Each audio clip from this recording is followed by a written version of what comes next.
Assalamualaikum warahmatullahi wabarakatuh. Baik teman sunnah, jadi sudah menjadi perbincangan umum ya, seorang Gus yang menghina penjual es teh ketika dia mengisi sebuah kajian. Lantas Gus ini viral, kemudian dihujat oleh banyak netizen dan juga beberapa influencer speak up untuk membela penjual es teh ini. Nah, jadi kita di sini akan membahasnya dari perspektif yang berbeda. Semoga ada nilai dan pelajaran yang bisa kita ambil dari kasus ini. Gus Miftah itu nggak salah. Nah, saya menggunakan judul ini agar kita bisa melihat dari perspektif yang lain. Coba kita kembali ke masa lalu sebelum Gus ini terkenal, sebelum dia sebesar sekarang ini. Kenapa Gus ini bisa terkenal, disukai oleh banyak jamaahnya, bahkan diundang kemana-mana, entah itu di TV, di podcast terkenal, ataupun di acara-acara besar organisasi agama. Ternyata setelah saya telusuri, Gus ini terkenal karena lucunya dan sifat blak-blakannya. Nah, secara tidak sadar sebenarnya kata-kata menghina orang lain ketika mengisi kajian itu sudah sering dilontarkan oleh Gus ini. Namun pada saat itu belum ada jamaahnya yang ngeh gitu. Mereka menganggapnya itu wajar-wajar aja. Kata jamaahnya itu adalah ciri khas beliau. Walaupun salah, mereka mengatakan itu adalah ciri khas beliau. Tapi seiring berjalannya waktu, maka sekecil apapun keburukan pasti akan ditampakkan oleh Allah Subhanahu wa Ta'ala. Contohnya ya seperti kasus Gus ini. Baru sekarang ditampilkan oleh Allah dan sekaranglah Allah menegur beliau supaya tidak kebablasan. Dan setelah viral, banyak orang yang speak up, maka disitulah sebagian jamaahnya sadar kalau Gus yang selama ini mereka idolakan, Gus yang selama ini mereka bela, Gus yang selama ini mereka banggakan, ternyata ada salahnya. Maka di sanalah dia ikut menghujat, menjelekkan, padahal dulu dia nggak sadar pernah membanggakan Gus ini. Dan sebaliknya ada juga fans fanatiknya yang membela mati-matian Gus ini. Sehingga di sini kenapa saya katakan Gus ini nggak salah? Karena yang paling besar salahnya sebenarnya jamaahnya. Gus ini hanya menjadi apa yang disukai oleh jamaahnya. Karena kebanyakan dai yang mohon maaf akidahnya masih kurang, kemudian tidak peduli dengan tauhid, lalu dia mendewakan manusia, maka dalam berdakwah mereka kebanyakan tidak mendakwahkan berdasarkan kebenaran. Mereka hanya mendakwahkan apa yang disukai oleh jamaahnya. Mereka itu takut kalau mereka mendakwahkan yang keras seperti tauhid misalkan, kemudian bertentangan dengan adat istiadatnya, maka mereka dai-dai ini itu takut dijauhi dan ditinggalkan oleh jamaahnya. Seperti ulama-ulama salafi yang mereka tuduh wahabi itu. Jadi secara sederhananya, Gus ini berdakwah mengikuti selera jamaah, bukan mengikuti kebenaran yang harus ditegakkan dalam agama. Sehingga kadang mereka mengajarkan adab, lah dia sendiri yang gak beradab. Jadi di sini yang paling bersalah saya tekankan sekali lagi adalah jamaahnya.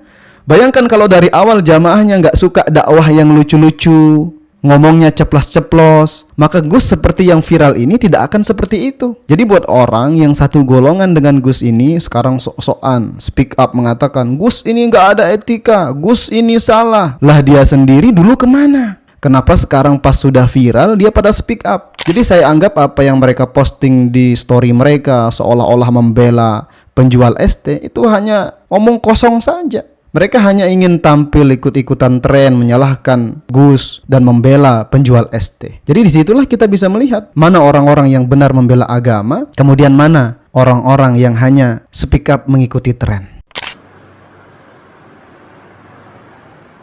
Sebenarnya kalau sudah begini, nggak ada jalan lain. Gus ini haruslah kembali kepada pemahaman agama yang benar, kembali kepada pemahaman para sahabat, berdakwah dengan cara yang diajarkan oleh Nabi, jangan berdakwah semaunya sendiri, sampai-sampai kebablasan menjatuhkan citra seorang pendakwah. Begitupun dengan jamaahnya, kembalilah kepada pemahaman para sahabat, perbaiki akidah, pelajari amalan ibadah yang benar sesuai dengan tuntunan Nabi SAW.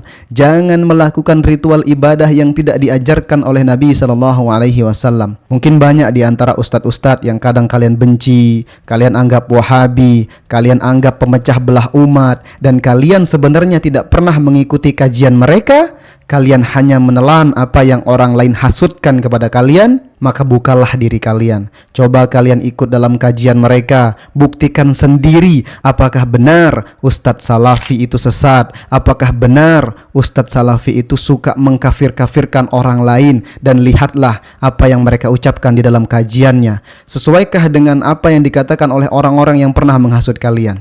Dan lihatlah apa yang mereka ucapkan dalam kajiannya. Maka mungkin disitulah kalian akan tercengang bahwa apa yang mereka sampaikan adalah tidak terlepas dari Al-Quran dan hadis. Di sana tidak ada bercanda berlebihan, cekikikan, ngakak-ngakak, menjatuhkan orang lain, bercerita dongeng kurofat, orang sibuk berjualan, itu nggak ada. Karena di dalam kajian, kebanyakan dari jamaahnya meniatkan diri mereka untuk beribadah, untuk mempelajari agama. Jadi niatnya dari awal memang tulus untuk mendengarkan ilmu. Bukan kesana janjianmu ketemuan sama ini, bukan kesana janjianmu berjualan, dan lain sebagainya.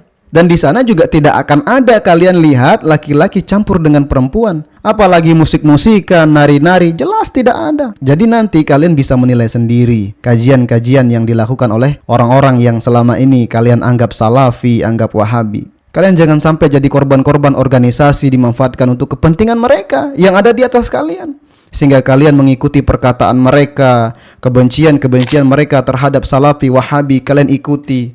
Maka kebenaran sulit untuk kalian temukan.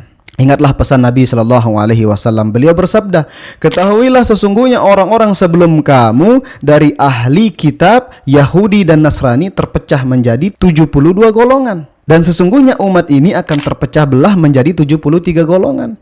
Adapun yang 72 akan masuk neraka, dan yang satu golongan akan masuk surga, yaitu al-jamaah. Jadi kita bisa melihat sekarang ini Islam banyak sekali golongannya. Masing-masing mereka mengklaim diri mereka aswaja ahlu sunnah wal jamaah. Saya ahlu sunnah wal jamaah, kami ahlu sunnah wal jamaah. Tapi sebenarnya golongan Islam yang manakah yang dijanjikan oleh Allah Subhanahu wa ta'ala akan selamat?